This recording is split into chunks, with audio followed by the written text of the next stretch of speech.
The red warning lights flashed across the command bridge of Kepler Station like angry eyes in the darkness. Admiral Zathara pressed her four-fingered hands against the metal railing as she watched the battle unfold on the main screen. Her blue skin had turned pale with fear, and her long ears drooped with exhaustion. "Ma'am, we've lost the outer defense ring," reported Commander Vextok, his voice shaking through his translator device. "The Vorth have broken through our last line of ships." Zathara nodded slowly. She had expected this moment for weeks now, but it still felt like a punch to the stomach. Around her, officers from 12 different alien species worked frantically at their stations. Some had scales, others had fur, and a few looked like walking crystals. But they all shared the same look of desperation. The Vorth swarm had been sweeping across the galaxy for 3 years now. They were like a plague of living ships that ate everything in their path. No one knew where they came from originally. They just appeared one day at the edge of the galaxy and started consuming entire star systems. At first, the great civilizations had tried to fight alone. The proud Altarians with their energy shields, the ancient Nexari with their crystal technology, the mighty Kethmor with their gas giant factories. One by one, they all fell to the endless hunger of the swarm. "How many enemy ships are out there?" Zathara asked, though she dreaded the answer. "Our computer stopped counting at 5 million, ma'am," replied the tactical officer, a insect-like being whose antenna twitched nervously. "But there are more coming through the jump points every minute." Through the station's massive windows, Zathara could see the battle raging in space. The Vorth bioships looked like giant beetles crossed with sharks. They moved in perfect coordination, like parts of one huge organism, which she supposed they were. The Vorth shared one mind across their entire species. Coalition ships exploded like fireworks against the black void. Each flash of light meant hundreds of brave souls lost forever. Ships from a dozen worlds fought side by side, their different technologies creating a rainbow of weapon fire. But it wasn't enough. It was never enough against the swarm. "Ma'am, the Crystal Heart is taking heavy damage," called out the communications officer. "Captain Silenth requests permission to ram the enemy formation." Zathara closed her eyes for a moment. The Crystal Heart was a Nexari vessel, beautiful and deadly, with weapons that could slice through space itself. But now it was asking to die in a final act of defiance. "Permission granted," she said quietly. "Tell Captain Silenth that his sacrifice will be remembered." On the screen, the crystalline ship turned toward the thickest part of the swarm. Its hull glowed brighter and brighter as it charged its final weapon. Then it exploded in a burst of pure light, taking dozens of Vorth ships with it. But for every enemy destroyed, 10 more took its place. "Admiral, we're receiving a priority message from the evacuation ships," the communications officer said, his voice breaking. "The civilian transports can't get past the swarm blockade. They're trapped in the system." Zathara felt her heart sink even lower. 2 million civilians from all over the galaxy had fled to this system when their worlds fell. Men, women, and children from species that had never trusted each other before now huddled together in cargo ships, hoping someone could save them. "What about the quantum tunnel?" she asked. "Can we open an escape route?" The chief engineer, a blob-like creature from the water world of Aquos, made a sound like bubbling water. Through his translator, his words came out flat and emotionless. "Negative, ma'am. The swarm has some kind of jamming field. We can't open a stable tunnel with all their bioships around." A new alarm began wailing. The station shook as Vorth creatures began landing on the outer hull. These weren't ships, but actual living beings the size of houses. They had claws that could cut through metal and acid that could melt through shields. "They're trying to board us," announced the security chief. "All defensive teams to battle stations."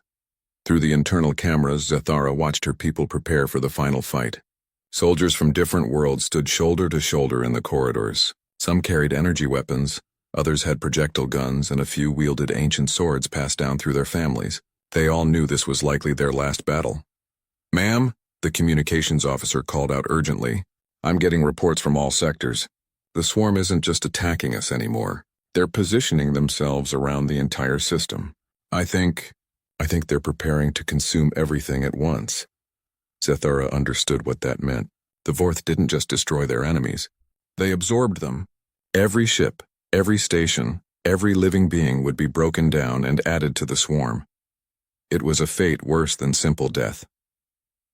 She looked around the bridge at all the different species working together.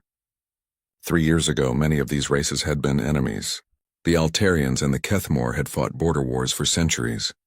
The Nexari had considered most other species beneath their notice.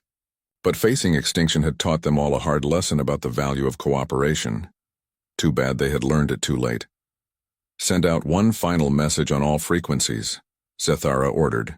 Emergency broadcast to any ships or stations that might still be out there. The communications officer nodded and opened the channel. Zathara straightened her uniform and looked directly into the camera.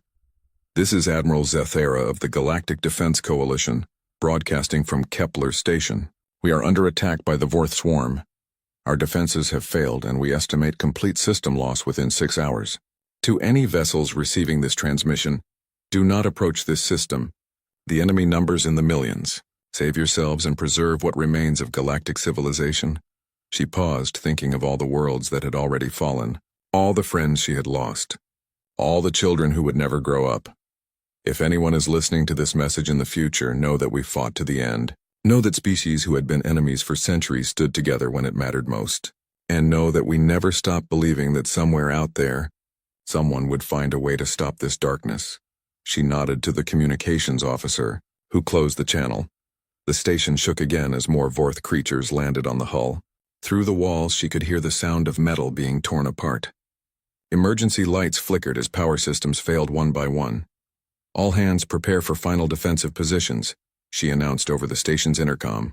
It has been an honor serving with all of you. As alarms wailed and the lights dimmed, Admiral Zathara took one last look at the starfield beyond the windows. Somewhere out there in the vast darkness, maybe someone would remember them. Maybe someone would learn from their sacrifice. But for now, all she could do was face the end with dignity and hope that death would come quickly. The swarm was coming, and there was nowhere left to run. The emergency lighting cast strange shadows across the bridge as Admiral Zathara watched her tactical display. Red dots swarmed around Kepler Station like angry insects. Each dot represented thousands of Vorth creatures ready to tear apart everything in their path. Hull breach on level 7, reported the damage control officer. The creatures are inside the station now. Zathara could hear weapons fire echoing through the corridors. Her people were fighting bravely, but everyone knew it was hopeless. The Vorth didn't just kill their enemies. They absorbed them into the swarm, turning victims into more weapons against the living. Ma'am, the sensor operator called out, his voice confused. I'm getting some very strange readings from the outer system. Strange how? Zathara asked, though she couldn't imagine what could be stranger than their current situation. There are new contacts appearing on the edge of sensor range. Big ones. Really big. The operator's hands danced over his controls, trying to make sense of what he was seeing. Whatever they are, they're moving fast. Faster than anything I've ever seen. Zathara frowned. The Vorth had been reinforcing their attack for hours. Maybe these were just more enemy ships coming to finish the job. She moved to the sensor station and looked at the display herself. Her breath caught in her throat. The new contacts were huge. Not as numerous as the swarm, but each individual ship was massive. Bigger than the largest coalition dreadnought. Bigger than anything in the galactic databases. Are they Vorth? She asked. No, ma'am. The energy signatures are completely different. I've never seen anything like this technology. Another officer called out from across the bridge. Ma'am, we're receiving a transmission. It's coming from the unknown contacts. Zathara felt a tiny spark of something she hadn't felt in months. Not quite hope, but maybe curiosity. Put it on the main screen. The image that appeared made every being on the bridge stop what they were doing. The creature speaking looked almost familiar, but wrong in subtle ways. It stood upright like many species did, but its skin was smooth and pink. It had only 2 eyes positioned at the front of its head and no visible scales, fur, or natural armor. Most disturbing of all, it looked soft. Like something that couldn't possibly survive in the harsh galaxy. When it spoke, the words came through in perfect galactic standard, but with an accent no one recognized. This is Admiral Sarah Chen of the Terran Defense Fleet. We received your distress call. The creature's voice was calm and steady, showing no fear despite the massive battle raging in the system. Kepler Station, please hold your position. Help is on the way. The communications officer looked at Zathara with wide eyes. Ma'am, I'm checking all our databases. There's no record of any species called Terrans anywhere in galactic civilization. Maybe they're from the unexplored regions, suggested the tactical officer. There are still parts of the galaxy we haven't mapped. On the sensor display, the unknown ships were accelerating toward the battle zone. Their speed was incredible. Coalition ships needed hours to cross a star system. These vessels were doing it in minutes. "Admiral Chen," Zathara responded, trying to keep the desperation out of her voice. "This is Admiral Zathara of the Galactic Defense Coalition. We appreciate any assistance, but you should know what you're facing. The Vorth Swarm has over 5 million ships in this system. Their technology absorbs everything they touch. Many great civilizations have fallen to them already." The human on the screen smiled. It was a strange expression, showing white teeth that looked almost like fangs. "We've been watching their expansion for some time, Admiral. We know what they're capable of. But we have some capabilities of our own." As if to prove the point, the human ships suddenly appeared on the tactical display much closer than they should have been possible. Whatever drive system they were using, it bent the normal rules of space travel. "Impossible," breathed the sensor operator. "They just jumped 30 million kilometers in an instant. Our ships can't do that." The lead human vessel was now close enough for detailed scans. It looked nothing like any ship in the galactic databases, where most civilized species built their ships with curves and organic lines. This vessel was all sharp angles and brutal efficiency. Weapons ports covered its hull like the spines of some predatory creature. "Admiral Chen," Zathara said urgently, "you need to understand the danger. The Vorth don't just defeat their enemies, they consume them. Everything they touch becomes part of the swarm. If they capture your ships—" "We appreciate the warning," the human replied, "but we didn't come here to run away." The first Vorth ships had noticed the newcomers and were turning to face this new threat. Bioships that looked like massive insects began forming attack formations, their living hulls pulsing with hostile energy. Unknown vessels came a new transmission, this one in the horrible clicking language of the Vorth Swarm. The station's computers automatically translated the words, "You will be absorbed. Resistance is futile. Join the swarm."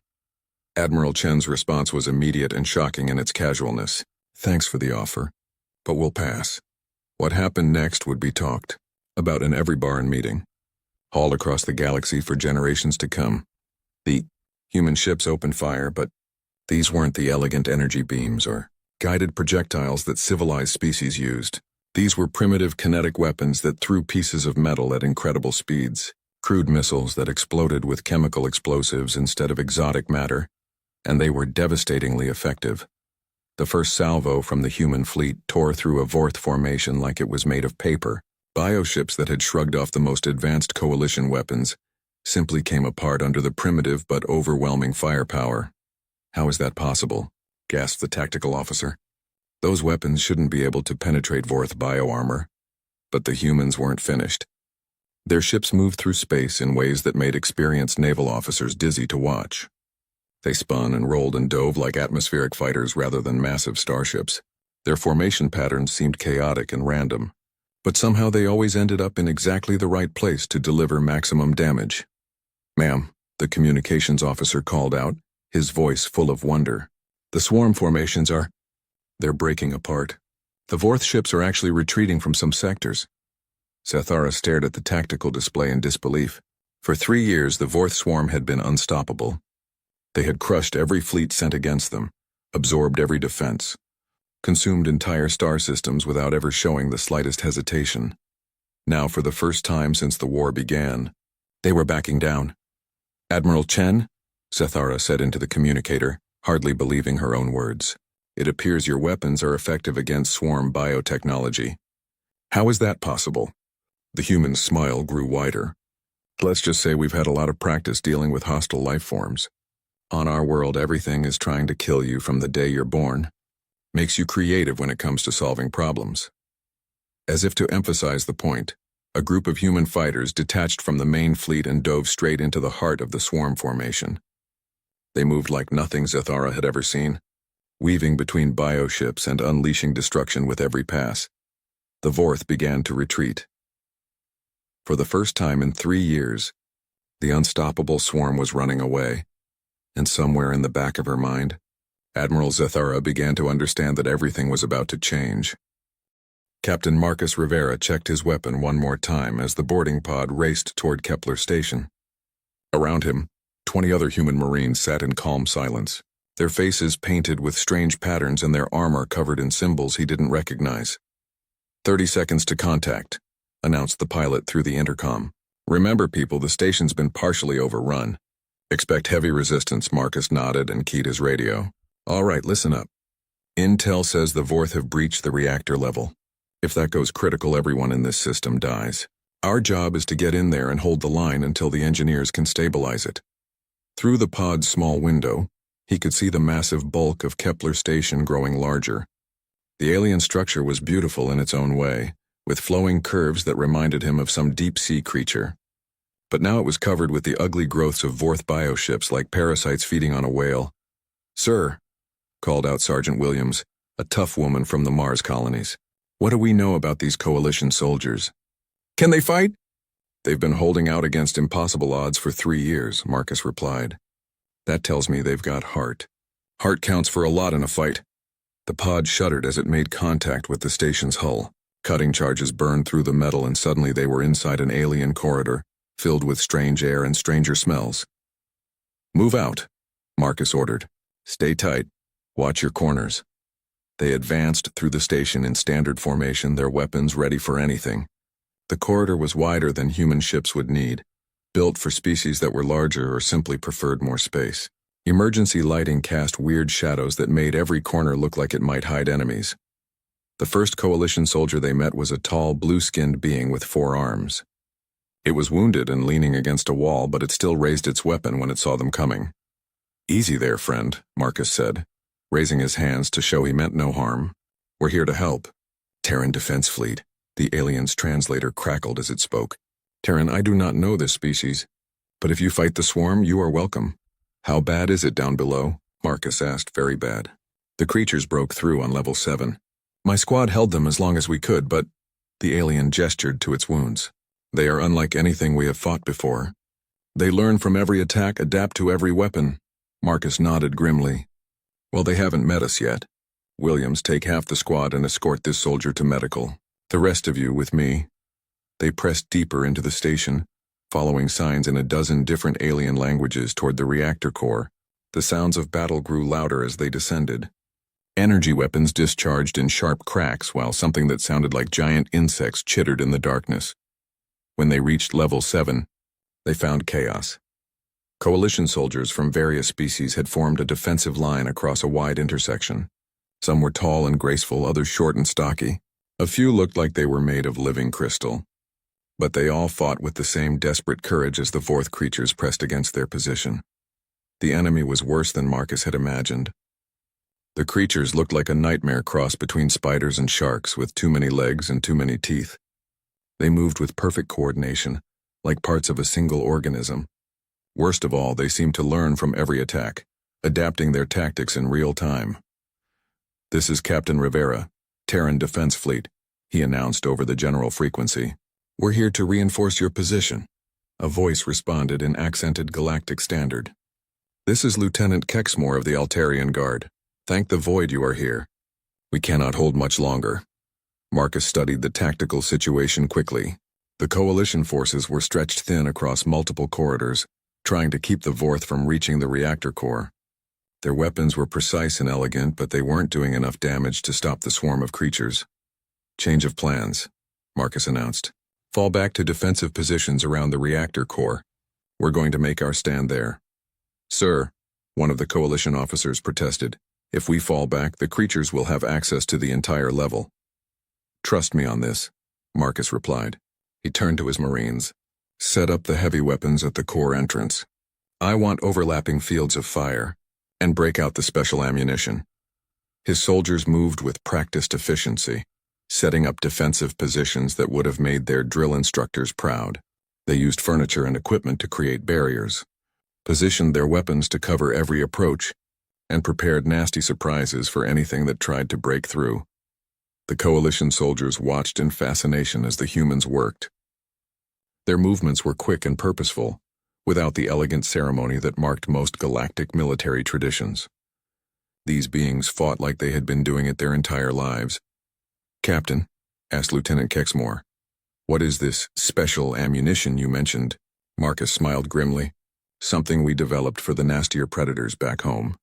High explosive rounds with chemical accelerants. They burn hot enough to melt through just about anything. Your world has predators that require such weapons? The alien asked in amazement. You'd be surprised what lives in Earth's oceans, Marcus replied. Or in Australia. The Vorth creatures came in a wave of chittering death.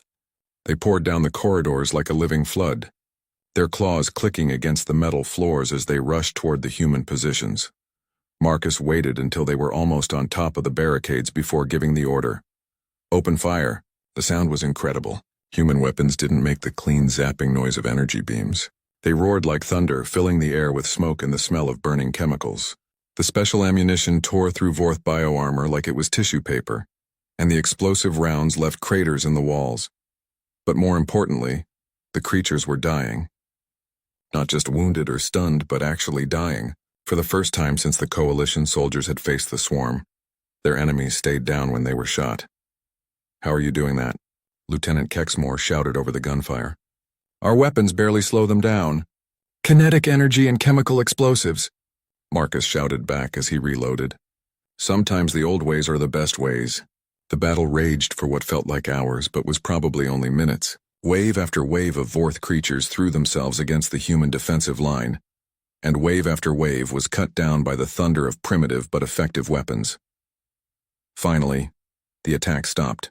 The corridor fell silent except for the ringing in everyone's ears and the groans of wounded soldiers. Status report, Marcus called out. Reactor core is secure, reported one of his engineers. Those burns on the containment unit look worse than they are. Give me an hour and I'll have everything running at full capacity. Lieutenant Kexmore approached Marcus, his forearms spread in what the captain assumed was a gesture of respect. I have fought in many battles, but I have never seen anything like this. Your species fights with a ferocity that matches the swarm itself.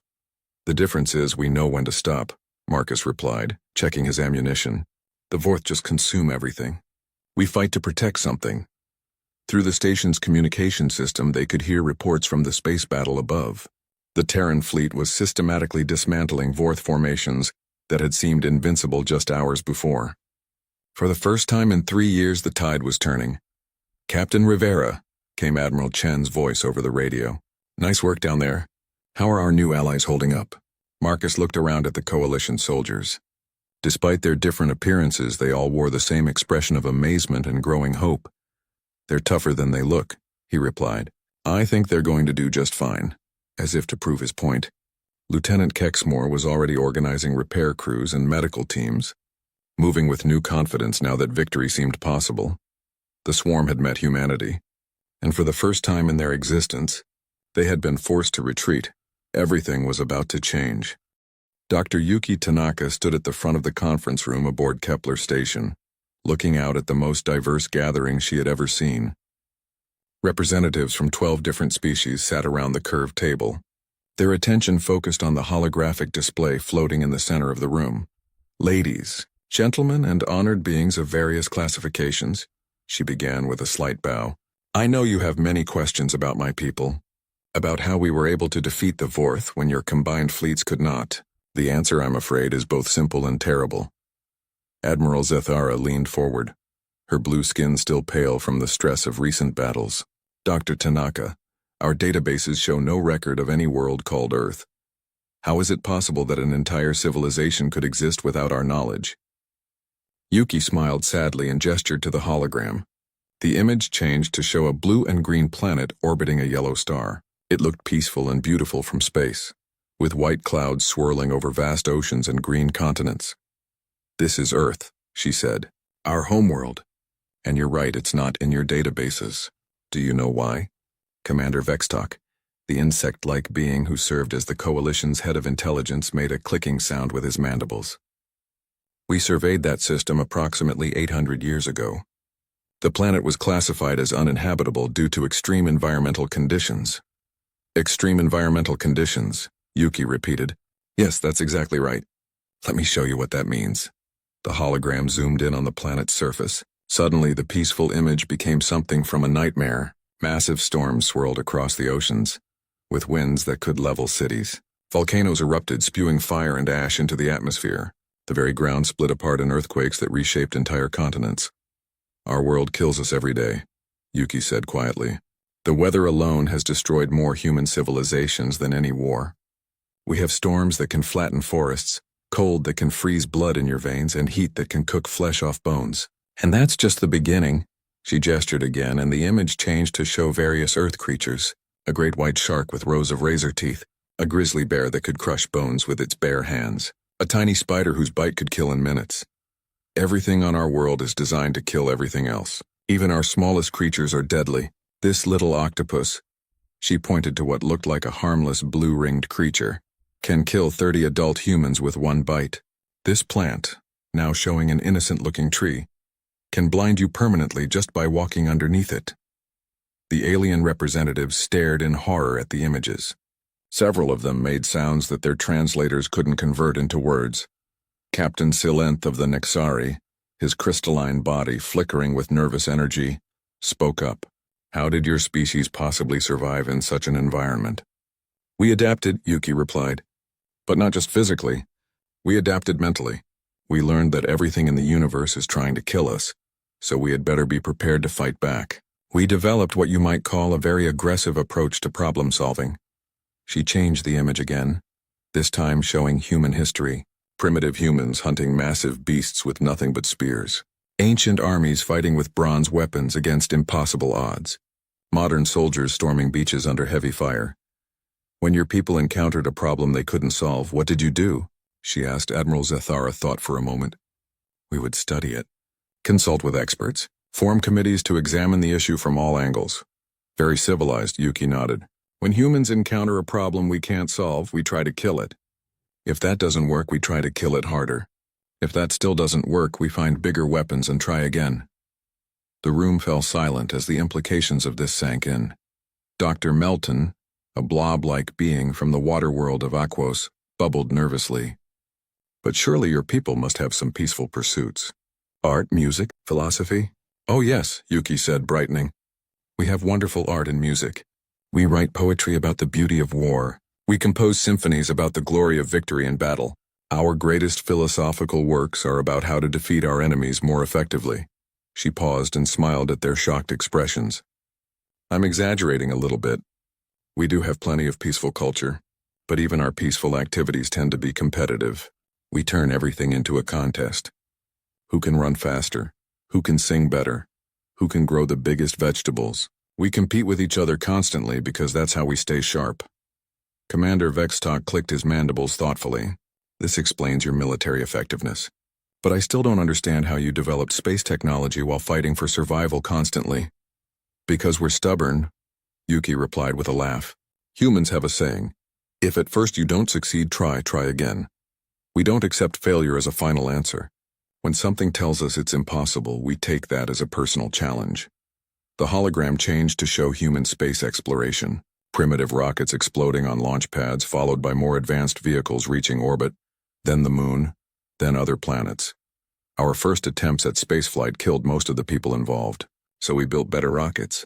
Those exploded too, so we built even better ones. We kept dying and kept building until finally we succeeded. How many of your people died in these experiments? Asked Captain Silenth. Thousands, Yuki said matter-of-factly. But every death taught us something new. Every failure made us stronger. We learned to think of setbacks as learning experiences rather than defeats. Admiral Zathara was studying the human ships visible through the conference room's windows. Your technology seems crude compared to our energy-based systems. Why didn't you develop more elegant solutions? Because crude works, Yuki replied. When you live on a world where everything wants to kill you, you don't have time for elegant. You need something that will stop a charging rhinoceros or a hunting tiger. You need it to work every time in any conditions, and you need it right now. She gestured to the human fleet outside. Those ships aren't pretty, but they're reliable. Those weapons aren't sophisticated, but they never fail. We built them to work in the worst possible conditions because that's the only conditions we know. But the Vorth, protested Lieutenant Kexmore. They've been adapting to every weapon we use against them. How do you stop something that learns from every attack? Yuki's smile turned predatory. You use weapons they can't adapt to. The Vorth are a biological species, right? They absorb other life forms and technologies to make themselves stronger. But they're still bound by the laws of physics. The hologram showed a human missile tearing through a Vorth bioship. You can't adapt to a chunk of metal moving at 3,000 meters per second. You can't absorb an explosion that turns everything within 50 meters into plasma. The Vorth got used to fighting civilized species with civilized weapons. They never met anything as primitive and violent as humans. The alien representatives exchanged looks of amazement and, Yuki had to admit, a little fear. Dr. Tanaka, Admiral Zathara said slowly, your people sound like they would be terrifying enemies. What assurance do we have that you won't turn those same weapons against us once the Vorth are defeated? Yuki's expression grew serious. Because we're also loyal. Humans form pack bonds stronger than most species can imagine. When we decide someone is part of our tribe, we'll die before we let harm come to them. Right now, everyone fighting the Vorth is part of our pack. She looked around the room at all the different faces watching her. Besides, we've been alone in the dark for so long. It's nice to finally have neighbors who aren't trying to eat us. Through the windows, human and coalition ships flew together in joint patrols, their different technologies working in harmony for the first time. The Vorth made one critical mistake, Yuki said as she began to pack up her presentation. They assumed the galaxy was like them. They thought everything could be consumed and absorbed. But humans can't be absorbed. We can only be killed and we don't die easily. As the meeting broke up, Admiral Zathara approached her privately. Dr. Tanaka, I have one more question. Are all humans like you? This violent, this aggressive? Yuki laughed. Oh no, Admiral. I'm one of the peaceful ones. I'm a scientist. You should meet our Marines. 6 months after the victory at Kepler Station, Admiral Zathara stood on the bridge of the newly commissioned Unity, watching the largest fleet in galactic history prepare for battle. Through the massive viewing windows, she could see ships from 14 different species floating in perfect formation. Human vessels with their brutal angles flew alongside elegant Altarian cruisers. Crystalline Nexari ships sparkled next to the organic curves of Kethmore biovessels. But it wasn't just the mixed technology that amazed her. It was how they fought together. All ships report ready for jump, announced Commander Elena Vasquez from the tactical station. The human officer had been assigned to help coordinate the joint fleet, and her aggressive style of command had rubbed off on everyone. Admiral Sarah Chen, standing beside Zathara, nodded approvingly at the display. 6 months ago, half these species wouldn't even talk to each other. Now look at them. It was true. The threat of extinction had accomplished what centuries of diplomacy could not. Ancient enemies now shared tactical data freely. Species that had fought border wars for generations now trusted each other with their most advanced technologies. More importantly, Zathara said, they're fighting like humans now. This was perhaps the most remarkable change. Coalition forces had always been precise and methodical, following established battle plans and elegant formations. But training with human instructors had taught them the value of chaos and surprise. Now they fought with controlled aggression, adapting instantly to changing conditions and always pressing forward no matter the odds. Fleet Admiral, came a transmission from one of the forward scouts. We're approaching the target system. Long-range sensors confirm massive Vorth presence around the primary planet. Chen smiled grimly. The Queen World. After 6 months of hunting down their scattered fleets, we finally found their home base. Through the jump point ahead of them lay the heart of the Vorth swarm. Intelligence reports suggested this system contained the central hive mind that controlled the entire species. Destroy it and the swarm would collapse into millions of mindless bioships. Of course, it was also the most heavily defended location in known space. Admiral, called out Lieutenant Kexmore from the sensor station, I'm reading over 20 million enemy contacts in the target system. Multiple defense rings around the central planet. These aren't just ships, ma'am. The entire system has been converted into a fortress. Any other fleet would have retreated at those numbers. The old coalition would have spent months debating strategy and looking for alternatives. But humans had taught them that sometimes the only way through an impossible situation was to charge straight ahead with guns blazing. Signal all ships, Chen ordered. Execute Plan Mjolnir. Zathara had to smile at the name. Humans had a talent for giving their battle plans dramatic names from ancient mythology. This particular plan was named after some kind of hammer wielded by their war gods. It was simple, direct, and completely insane by normal military standards. The jump began with the human ships going first, as they always did. The humans had a saying, first in, last out. They never asked anyone else to take risks they wouldn't take themselves. As the Unity emerged from hyperspace, Zathara gasped at what she saw. The Vorth hadn't just occupied this system. They had transformed it. Entire moons had been converted into living weapons platforms. The space between planets was filled with bioships so densely packed they looked like clouds of insects. And at the center of it all, the Queen world pulsed with malevolent life. "My God," whispered Dr. Tanaka from her position at the science station. "The entire planet is alive. It's one massive organism." But the humans didn't hesitate. Admiral Chen's voice rang out over the fleet communications. "All ships, weapons free. Let's finish this." What followed was the most violent battle in galactic history. The combined fleet smashed into the Vorth defenses like a hammer blow, human weapons tearing through bio-armor, while coalition energy beams sliced through living hull plates. Ships from a dozen worlds fought side by side, their crews shouting battle cries in languages that most of them couldn't understand, but somehow felt in their bones. Captain Marcus Rivera led a boarding action against a massive Vorth fortress creature, his Marines fighting alongside Altarian shock troops and Nexari crystal warriors. The different species had learned to complement each other's fighting styles, creating combinations that were far more effective than any single military tradition. "Push forward," Rivera shouted as his mixed unit carved their way through the creature's internal defenses. "These things can't adapt if we don't give them time to think." It was the key insight that had won them every battle for the past 6 months. The Vorth were incredibly dangerous when they had time to analyze and adapt to enemy tactics. But humans had taught the coalition forces to attack so fast and so aggressively that adaptation became impossible. Above them, Commander Vasquez coordinated the fighter squadrons with the precision of a conductor leading an orchestra. Human pilots dove through formations of Vorth biofighters, while Kethmore atmospheric craft provided cover fire. The different technologies worked together like parts of a single organism, each species contributing their unique strengths to the whole. But the real battle was for the Queen world itself. Admiral Chen had taken personal command of the assault on the central planet, leading a spearhead formation of the heaviest ships in the fleet. As they approached the living world, it began to change, growing new weapons and defenses faster than any normal fortress could. "It's adapting to our attack patterns," reported the tactical officer. "The planet itself is learning how to fight us." "Then we don't give it time to learn," Chen replied. "All ships, full acceleration. We're going in fast and hard." The final assault was like nothing anyone had ever seen. Ships designed for space combat dove through the planet's atmosphere, their weapons blazing as they struck at the heart of the Vorth consciousness.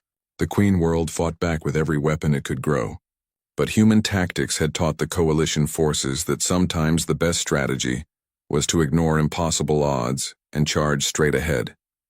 Lieutenant Kexmore, now commanding his own ship in the attack, found himself laughing as he dove toward the planet's surface. 6 months ago, he would have calculated the odds and probably retreated. Now he just focused on the target ahead and trusted his weapons to find their mark. "Target the central nervous clusters," Admiral Zathara ordered from her position coordinating the orbital bombardment. "If we can sever the connections between the different parts of the organism, it should collapse." The battle raged for hours, ships wheeling through the atmosphere like atmospheric fighters, while the planet below convulsed and writhed. Several times it looked like the Vorth might adapt successfully to the coalition tactics. But each time the human ships would do something completely unpredictable that threw off the calculations. Finally, Admiral Chen's flagship reached the planet's core. The Indomitable dove through layers of living tissue, its armor melting under bioacid attacks but its weapons never stopping their bombardment. "This is Chen to all ships," her voice crackled over the communications. "We've reached the central brain cluster. Beginning final attack run." The explosion, when it came, could be seen from the edge of the star system. The Queen world simply came apart, its living continents breaking away and floating dead in space. Across the entire galaxy, Vorth bioships suddenly went dormant as the controlling intelligence that had driven them was finally destroyed. In the aftermath, as rescue ships searched for survivors and damage control teams worked to repair wounded vessels, Admiral Zathara found herself standing beside Admiral Chen on the observation deck of the Unity. "It's over," Chen said simply. "The swarm is finished."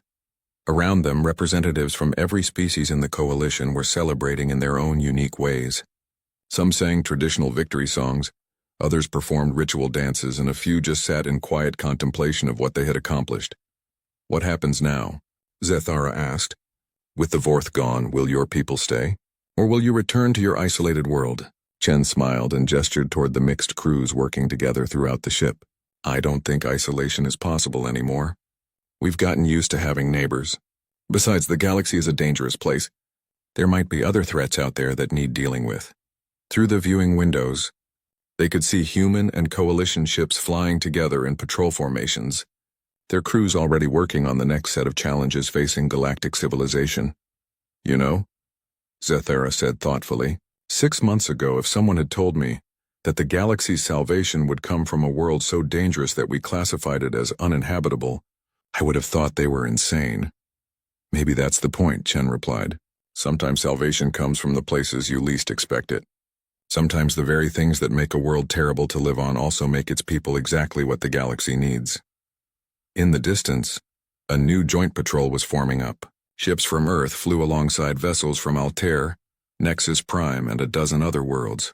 Their crews spoke different languages, breathed different atmospheres, and came from worlds with completely different environments. The massive ship moved through space like a crystal mountain. Its hull sparkled with thousands of lights, each one a weapon that could destroy a city. The Eternal Dominion was 15 kilometers long and had never lost a battle. Today would be no different.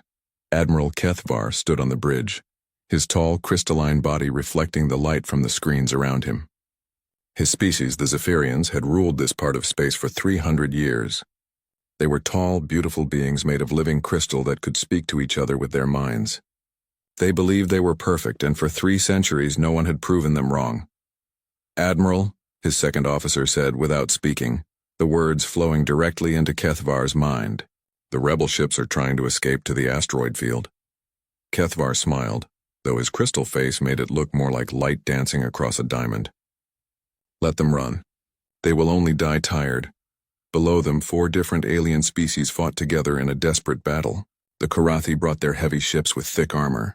The Veltar used fast attack craft that buzzed around like angry insects. The Threnodi had energy weapons that could melt steel. The Osaki used their natural ability to see the future to predict enemy moves. Together, they made the strongest rebel force ever assembled. It did not matter. The Zaphirians were still winning. Begin the final assault, Kethvar commanded through his mind. All around him, his officers received the order instantly. On 100 ships, weapons charged with power that could bend space itself. The first wave of attacks hit the rebel ships like hammers hitting glass. The Karathi heavy cruiser Ironwill exploded in a ball of fire. 3 Veltar fighters simply vanished as space twisted around them. A Threnodi ship tried to return fire, but its energy beams curved away from the Zaphirian vessels. Pulled off target by gravity weapons, sir. Another officer spoke in his mind. The rebels are sending a message. To whom? Kethvar asked, though he already knew it was pointless. No one in this sector would dare help rebels fight the hegemony. Long-range transmission, sir. Beyond our territory. They are sending it to something called the Terran Federation. Kethvar laughed, the sound like wind chimes in a storm. Terrans? You mean those primitive creatures from the outer rim? The ones who still use chemical rockets and fight with metal bullets? He shook his head. Let them send their message. By the time any help could arrive, these rebels will be dust and their children will serve the hegemony. The battle continued around them. The rebels fought bravely, but bravery could not stop superior technology. The Zaphirians had weapons that could make time move slower, armor that existed in several dimensions at once, and perfect communication between all their ships. Every move the rebels made, the Zaphirians knew about instantly. Every plan the rebels formed, the Zaphirians countered before it could work. Commander Yithra, leader of the rebel fleet, watched her forces die around her. Her ship, a modified Karathi battleship called Last Hope, shook as another Zaphirian attack barely missed. Half her fleet was gone. The other half was dying.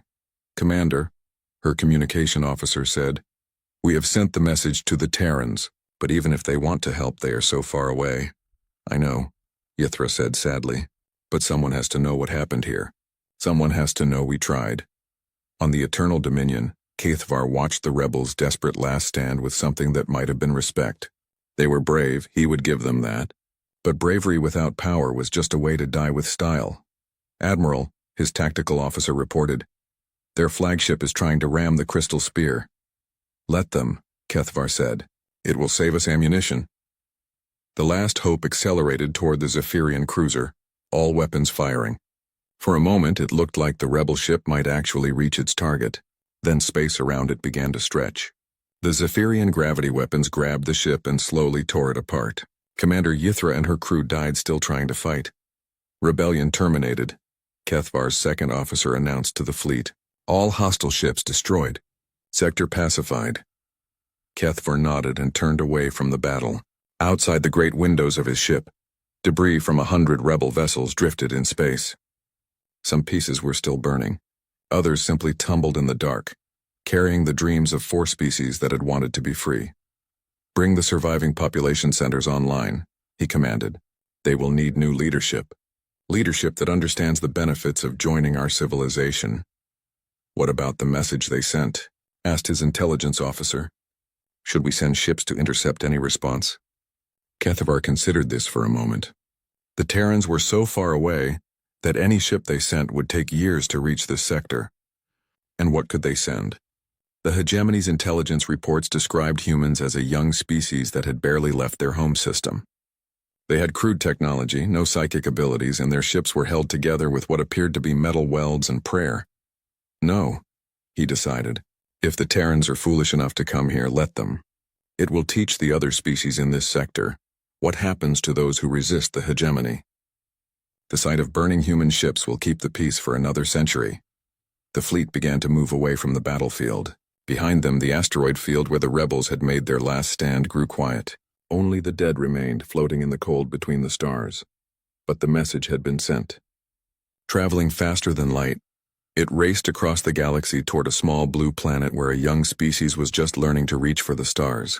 The message carried coordinates, battle reports, and desperate pleas for help. It also carried something else. Detailed scans of Zaphirian technology and battle tactics, bought with the blood of every rebel who had died. On distant Earth, military computers would soon receive this information. They would analyze it, study it, and pass it to humans who specialized in solving impossible problems. The Zaphirians were perfect warriors with perfect technology and perfect coordination. That was about to become their weakness.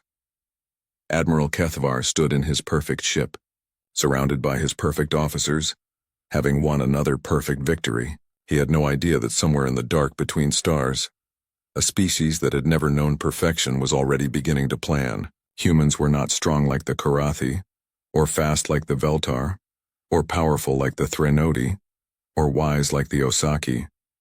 But they were stubborn, and they were coming. The message arrived at Earth on a Tuesday morning.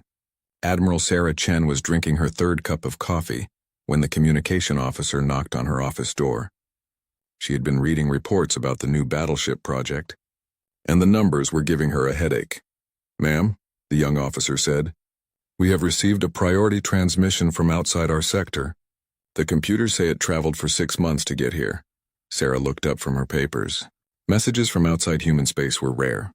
Most alien species ignored Earth, and Earth was usually happy to be ignored. "What does it say?" "You need to see this yourself, ma'am." In the communication center, Sarah watched the message play on the main screen. The translation software worked hard to convert alien languages into English, but the meaning was clear enough. 4 species had tried to fight for their freedom. They had lost. They were asking for help from anyone who would listen. The images made Sarah's coffee taste bitter. Entire planets under Zaphirian control, populations forced to work in crystal mines, children taken from their families to serve as slaves, ships burning in space while perfect crystal beings watched and did nothing. "How far away is this?" Sarah asked. "The Kepler sector is approximately 8 months away at maximum FTL speed," the communication officer replied. "But ma'am, we have never sent ships that far from Earth. We do not even have diplomatic contact with that region."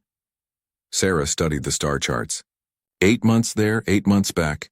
Any ship they sent would be gone for over a year, assuming it came back at all. The Zaphirians had just destroyed a combined fleet of 4 species. What could Earth possibly send that would make a difference? Then she remembered the ship that was being built in the orbital yards above Earth. The ship that everyone said was impossible. The ship that combined human engineering with alien technology in ways that made other species shake their heads in disbelief. "Get me Admiral Rodriguez," she said. "Captain Marcus Rodriguez." had been expecting this call. He stood in the engineering section of the TFS Indomitable, watching technicians make final adjustments to systems that should not work. The ship around him was a contradiction held together by human stubbornness and alien technology that other species had thrown away as too dangerous. "Admiral Chen wants to see you," his communication officer said. "She says it is urgent." Marcus nodded and took one last look around the engineering bay. The Indomitable was not beautiful like alien ships. It was a mix of human steel and salvaged alien parts, welded together with techniques that made alien engineers nervous. But it was strong, and it was fast, and most importantly, it was unpredictable. In Admiral Chen's office, Marcus watched the same message that had arrived from the Kepler sector.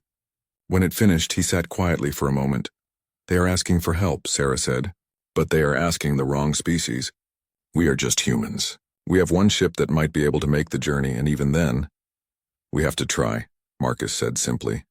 "Why? We do not know these species. This is not our fight. We could lose the Indomitable and her entire crew for nothing." Marcus stood up and walked to the window. Outside, Earth turned slowly in space, blue and peaceful and free. "Because if we do not, who will? Because someone has to stand up when people are being hurt.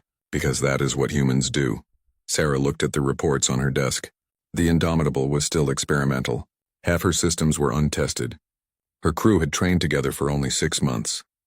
The ship carried weapons that other species said were too dangerous to use, armor that existed partially outside normal space, and an artificial intelligence that made alien computers refuse to interact with it.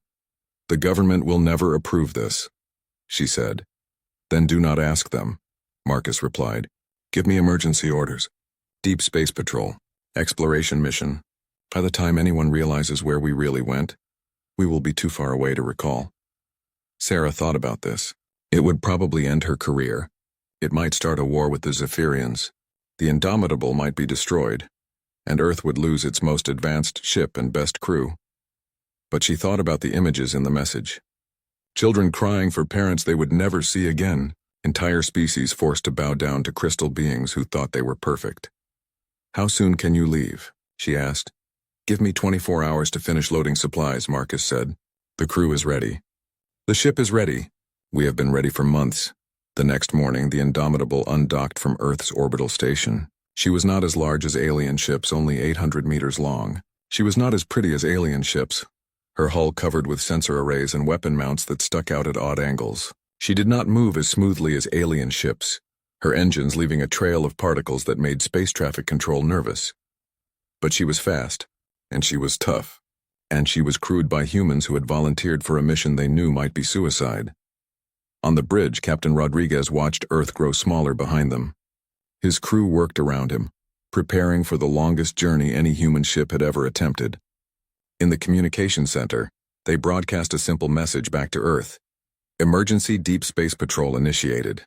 Estimated return in 18 months." It was not exactly a lie. They were patrolling deep space. Very deep space. In his quarters, Marcus opened the sealed orders that Admiral Chen had given him. Inside was everything Earth knew about the Zaphirian hegemony, along with detailed analysis of the rebel fleet's final battle. The information painted a clear picture. The Zaphirians were militarily superior in every way. They had better weapons, better armor, better coordination, and 300 years of experience crushing anyone who opposed them. At the bottom of the file was a handwritten note from Admiral Chen. "Come back alive. That is an order." Marcus smiled and closed the file. Around him, the Indomitable jumped to faster-than-light speed, carrying a crew of 300 humans toward a battle they could not win against an enemy they had never met. To save people they did not know. It was the most human thing they could possibly do. In the depths of space, the Indomitable raced toward the Kepler sector. Behind her, Earth continued its slow rotation, unaware that her children were flying toward a war that would change the galaxy forever. Ahead of her, crystal ships patrolled a conquered sector, their crews confident that no one would dare challenge the eternal dominion of the Zaphirian hegemony. Both sides were about to learn something new about the universe. The Indomitable dropped out of faster-than-light travel at the edge of the Kepler sector, with all the grace of a brick falling from the sky. Sparks flew from several control panels. The lights flickered and something in the engine room made a sound like an angry cat. This was normal for human ships. Status report. Captain Rodriguez called out as his crew worked to bring all systems online. FTL drive is cycling down normally, his engineer reported. Weapons are charged and ready. Defensive systems are, well, they are doing whatever it is they do. Marcus nodded. The Indomitable's defensive systems were based on alien technology that humans did not fully understand. The ship could phase partially out of normal space, making it harder to hit and harder to hurt.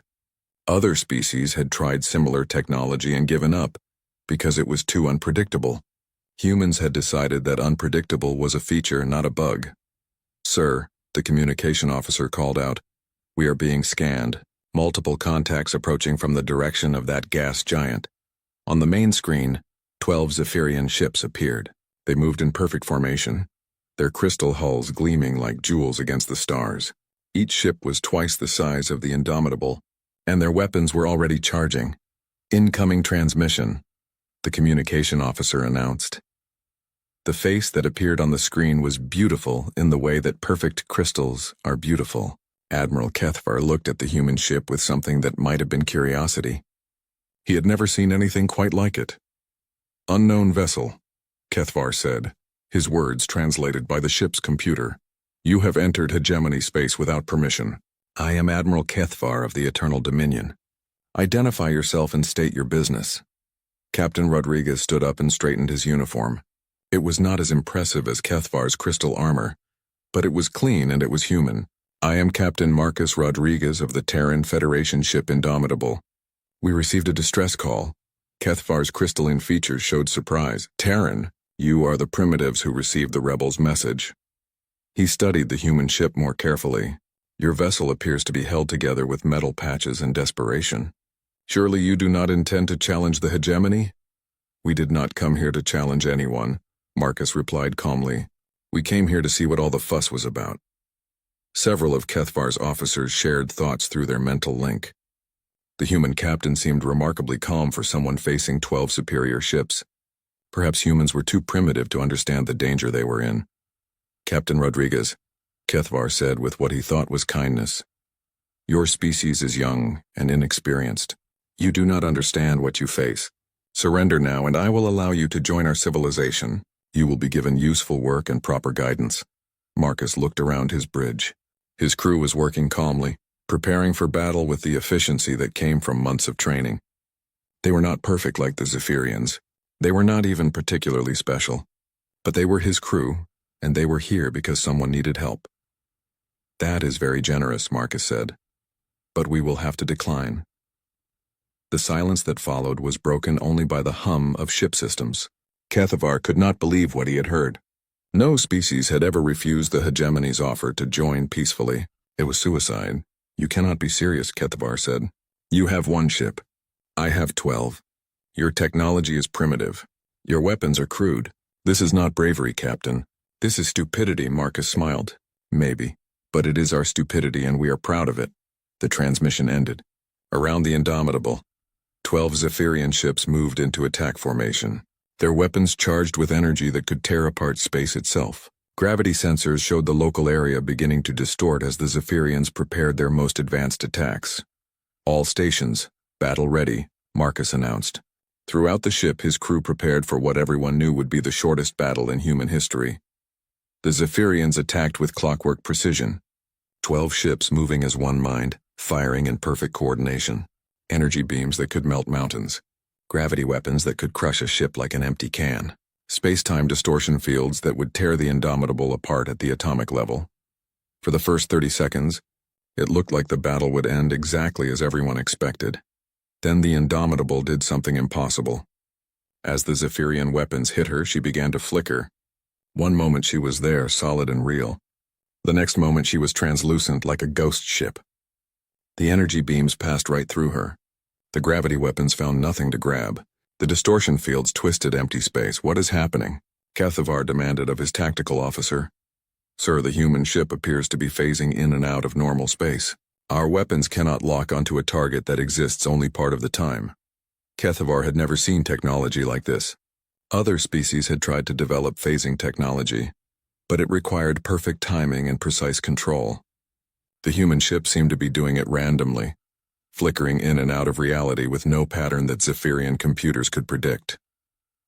The Indomitable fired back. Her weapons were crude by galactic standards.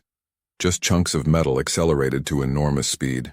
But when those chunks of metal hit Zaphirian ships at nearly the speed of light, they hit with the force of nuclear bombs.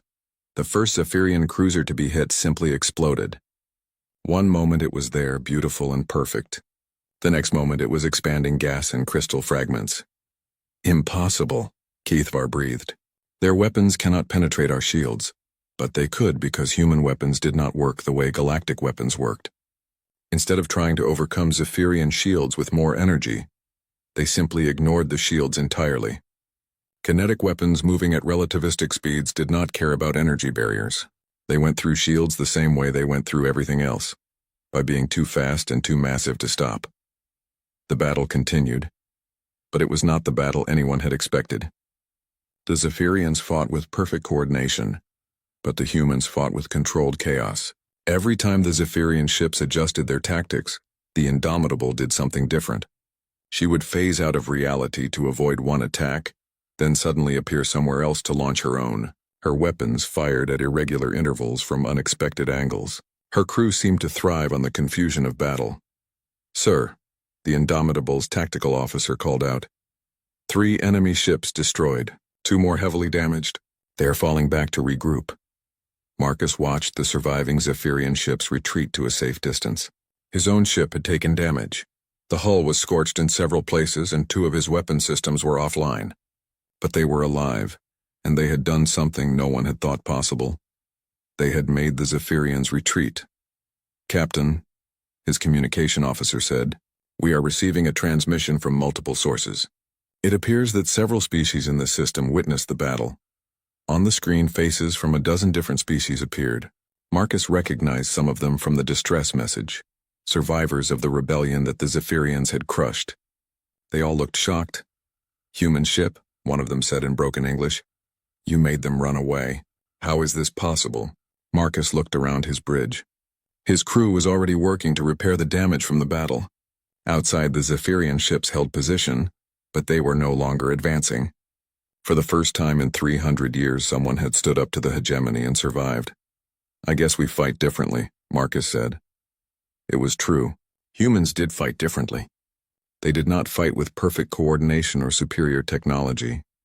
They fought with stubborn determination and the willingness to try things that other species said were impossible. They fought because sometimes the right thing to do was also the stupid thing to do. And sometimes, just sometimes, stupid worked better than perfect. In the distance, Admiral Kethvar stared at the human ship that had just destroyed a quarter of his force. For 300 years, the hegemony had been unopposed. Now, a single primitive vessel had challenged that dominance and lived to tell about it. This would require a different approach. This would require everything the hegemony had to offer. Admiral Kethvar stood in his private chambers aboard the Eternal Dominion, staring at the battle recordings for the 100th time. The data made no sense. A single primitive ship had destroyed 3 of his cruisers and damaged 2 more. This should have been impossible. "Analysis complete, Admiral," his science officer reported through their mental link. "The human vessel uses technology that should not work. Their phasing system operates on quantum uncertainty, rather than precise calculation. Their weapons ignore energy shields by using pure kinetic force. Most disturbing of all, their crew psychology actually improves under combat stress." Kethvar touched the crystal formations on his forehead, a gesture that helped him think. For 3 centuries, the Zaphirians had won every battle through superior technology and perfect coordination.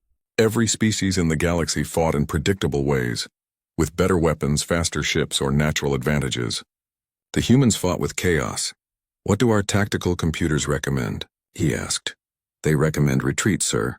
The human fighting style cannot be predicted or countered using standard methods." This was unacceptable. The hegemony had never retreated from a single ship. If word spread that humans had forced a Zaphirian withdrawal, other species might begin to believe resistance was possible. The peace of 3 centuries would shatter. "Contact Fleet Command," Kethvar decided. "Request immediate reinforcements. Full battle fleet, including the Eternal Dominion. If the humans want to see what we can really do, we will show them." Across the system, Captain Rodriguez was learning what it meant to be the center of galactic attention. His ship floated near a massive asteroid that had been hollowed out as a refugee station. Dozens of alien ships surrounded the Indomitable, their crews staring in wonder at the vessel that had made Zaphirian's retreat. "Captain," his communication officer announced, "we have representatives from 12 different species requesting permission to come aboard. They want to talk about forming a new alliance against the hegemony." Marcus rubbed his tired eyes. It had been 18 hours since the battle, and his crew was still making repairs. The Indomitable was tough, but she was not invincible. If Kethavar returned with more ships, they would need help. Let them come, he decided. But make it clear that we are not here to start a war. We are here because someone asked for help. The refugee station's main conference room had been designed for meetings between different species. The ceiling was high enough for tall beings, the gravity was adjustable, and the air mixture could be changed to accommodate different biologies. Marcus felt small sitting at the table surrounded by aliens, but he tried not to let it show. "Captain Rodriguez," said Commander Yithra, who had somehow survived the destruction of her ship, "you have done something we thought impossible. You made the Zaphirians afraid." "I do not think they are afraid," Marcus replied. "I think they are confused. There is a difference." A large insectoid being clicked its mandibles. "Our species, the Veltar, have fought the hegemony for 50 years. We know their tactics, their weaknesses, but we have never seen them retreat from a single ship." "Your ship phases in and out of reality," added a reptilian creature. "Our scientists say this technology should tear your vessel apart. How do you control it?" Marcus smiled. "We do not control it. That is the point. We built a ship that does things other species say are impossible, and we learned to fight with it instead of against it." The aliens looked at each other with confusion. Every species they knew tried to control their technology perfectly. The idea of deliberately building unpredictable systems seemed insane. "You fight with chaos," Commander Yithra said slowly. "This is not how civilized species conduct warfare. Maybe that is why civilized species keep losing to the Zaphirians," Marcus suggested.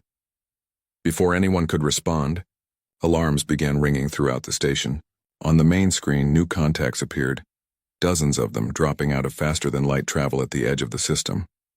The Eternal Dominion led them, 15 kilometers of crystalline death followed by a fleet that could destroy entire planets. "Kethvar has returned," Commander Yithra whispered. "He brought everything." Marcus stood up and looked at the massive fleet on the screen. The Eternal Dominion alone was 20 times larger than his ship. The escort vessels numbered in the hundreds. This was not a battle fleet. This was an extinction event. "All species representatives," he announced. "I suggest you evacuate your people to the far side of the system. This is about to become very dangerous." "What about your ship?" asked the Veltar representative. "You cannot fight that entire fleet alone." Marcus was quiet for a moment, thinking about his crew, his ship, and the impossible mission that had brought them here. We did not come this far to run away now. The conference broke up quickly as alien ships began evacuating the asteroid station. Within hours, the refugee fleet was moving toward the outer system, leaving only the Indomitable floating alone in space. On her bridge, Captain Rodriguez watched the Zaphirian fleet approach. "Sir," his tactical officer reported, "I count over 300 enemy vessels. The flagship alone has enough firepower to crack a moon." "What about our surprise packages?" Marcus asked. "All boarding shuttles are loaded and ready. The crews know it is a one-way trip." Marcus nodded. The Indomitable carried something no other ship in the galaxy had: human marines trained for zero-gravity combat. While other species relied on superior technology and long-range weapons, humans had decided to get up close and personal. The Zaphirian fleet approached in perfect formation. Kethvar had learned from the first battle. Instead of sending a small force, he brought overwhelming numbers. Instead of trying to predict human tactics, he would simply destroy everything in the area and be done with it. "Human vessel," Kethvar's voice came over the communication system. "You are outnumbered 300 to 1. Your allies have abandoned you. Surrender now, and your crew will be treated with honor." Marcus activated the general communication system so his entire crew could hear his response. "Admiral Kethvar, I appreciate the offer, but we have a saying on Earth. If you are going to do something stupid, do it with style." The battle began with the force of 100 suns. The entire Zaphirian fleet opened fire at once, filling space with enough energy to boil oceans. Reality twisted and bent as gravity weapons tried to crush the human ship. Time itself seemed to slow as chrono-distortion fields activated. The Indomitable disappeared. For a moment, Kethvar thought they had vaporized the human vessel completely. Then his sensors detected something impossible. The human ship had not been destroyed. It had phased completely out of normal space, existing only as quantum possibilities.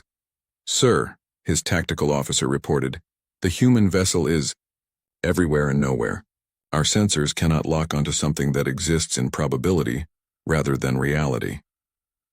Then the Indomitable reappeared, not where anyone expected, but inside the Zaphirian formation. She materialized next to a heavy cruiser and fired her kinetic weapons at point-blank range. The Zaphirian ship exploded like a crystal glass hit by a hammer, but the human ship was already gone again, phasing out of reality before the other vessels could respond. She appeared next to another target, destroyed it, and vanished again. The Zaphirians found themselves fighting an enemy that could be anywhere, anytime, without warning. "This is not warfare," Kethvar said in shock. "This is madness." "Sir," his communication officer announced, "we are detecting small craft launching from the human vessel. They appear to be boarding shuttles?" Kethvar could not believe what he was hearing. The humans were actually trying to board Zaphirian ships in the middle of the battle. It was suicide. Zaphirian vessels were designed to prevent boarding actions. Their hulls were reinforced, their corridors were filled with deadly traps, and their crews were armed with weapons that could disintegrate attackers. The first human boarding team hit the cruiser Crystal Harmony like a meteorite. They did not try to dock politely or cut through the hull carefully. They simply crashed their shuttle through the ship's side and began fighting their way toward the bridge. The Zaphirian crew, who had never faced boarding actions before, found themselves fighting humans in their own corridors. It was not a fair fight. The humans wore armor that made them look like mechanical monsters. They carried weapons that fired solid projectiles instead of energy beams. Most shocking of all, they seemed to enjoy the chaos of close combat. While Zaphirian crews tried to coordinate through their mental links, human marines simply charged forward, shooting everything that moved and laughing as they did it. "Sir," Kethvar's tactical officer reported in growing panic, "we have 17 ships reporting boarding actions. The humans are inside our vessels fighting in the corridors. Some of our crews are requesting permission to abandon ship." Kethvar stared at the battle display. The Indomitable continued to phase in and out of reality, appearing just long enough to destroy another ship before vanishing again. Human boarding parties had turned what should have been a simple fleet engagement into a chaotic brawl. His perfect formations were breaking apart as ship captains tried to avoid the unpredictable human vessel, while dealing with invaders in their own corridors. The battle had been raging for 6 hours when Captain Rodriguez made a decision that would change galactic history. The Indomitable had destroyed 40 Zaphirian ships and damaged dozens more, but the human vessel was running out of ammunition and power. Her phasing system was overheating, and half her crew was away on boarding missions they might never return from. "Sir," his tactical officer reported, "the Eternal Dominion is moving to attack position. She is charging her primary weapons." Marcus looked at the massive flagship on his screen, 15 kilometers of crystal death, bristling with weapons that could destroy planets. Even if the Indomitable phased out of reality completely, the Eternal Dominion's weapons were powerful enough to damage things that did not fully exist. "How long until our boarding shuttles return?" he asked. 20 minutes, sir, but the flagship will be in firing position in 5. Marcus made his choice. "Signal all boarding parties to continue their missions. Plot an intercept course for the Eternal Dominion." His bridge crew stared at him. "Sir," his navigation officer said carefully, "an intercept course would put us on a collision trajectory." "I know," Marcus said calmly, "but we are not going to crash into her. We are going to crash through her." The Indomitable accelerated toward the Zaphirian flagship, her battered hull glowing with the strain of maximum speed. On the Eternal Dominion, Admiral Kethvar watched the human ship approach with something like admiration. The primitive vessel was about to die in a glorious but pointless gesture. "All weapons target the human ship," he commanded. "Fire when ready." The Eternal Dominion's primary weapons charged with enough power to crack moons. Energy that could tear apart space itself focused on the approaching human vessel. At this range, even phasing technology could not save the Indomitable. The weapons fired. Space itself burned with unleashed power. The Indomitable vanished completely, not into partial phasing, but into pure quantum uncertainty.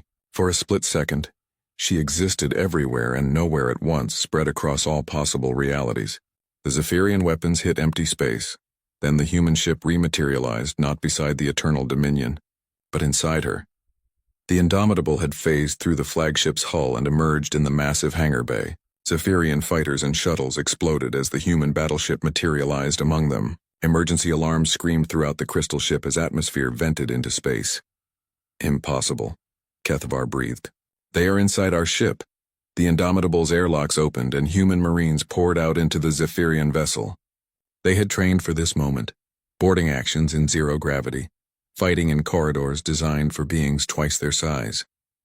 The Zaphirian crew, who had never faced enemies inside their own ship, fell back in confusion. Captain Rodriguez led the assault personally.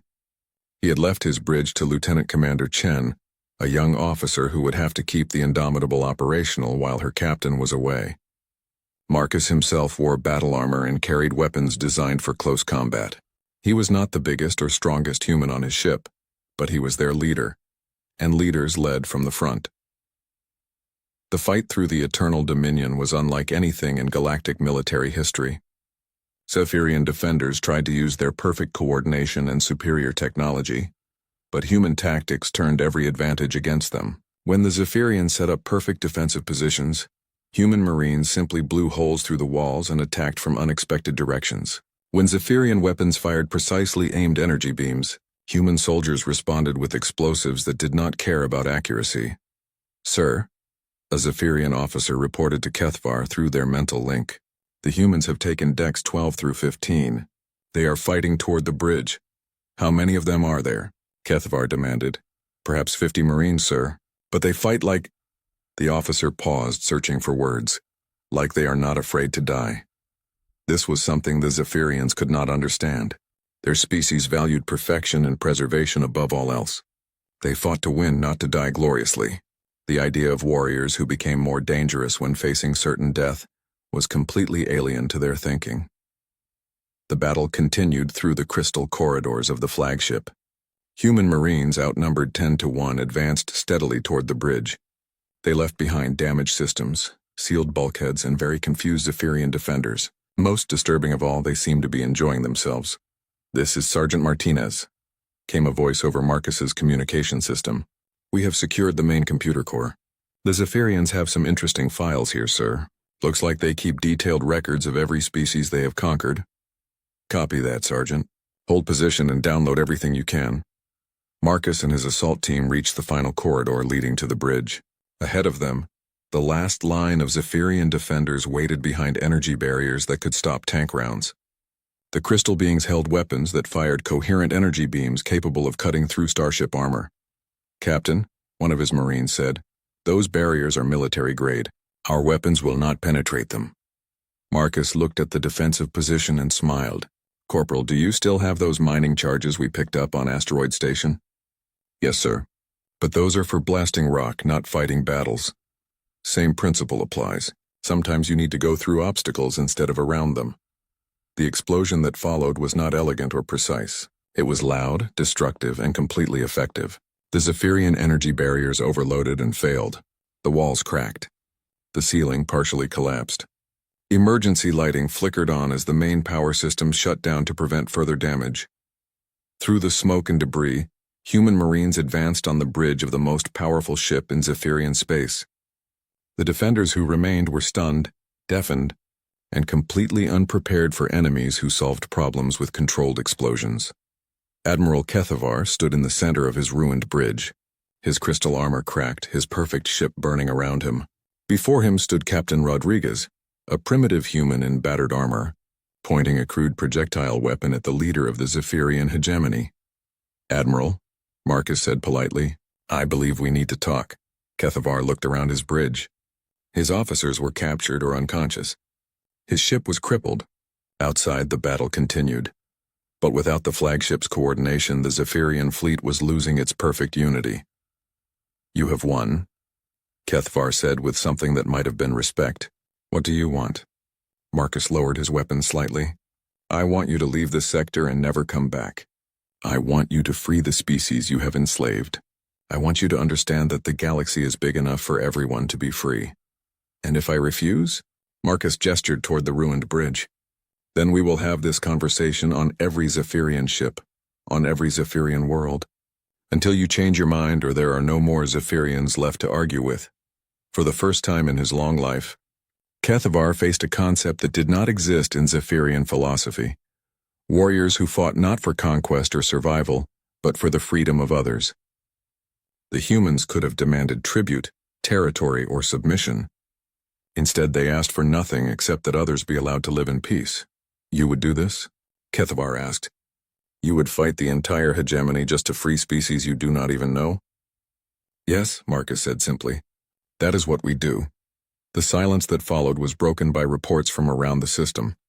Human boarding parties were broadcasting from captured Zaphirian ships. The refugee fleets were returning, bringing with them species that had hidden in fear for centuries. Most important of all, subspace communications were carrying news of the battle to every corner of the galaxy. Sir, Marcus's communication officer reported from the Indomitable, we are receiving messages from across the galaxy.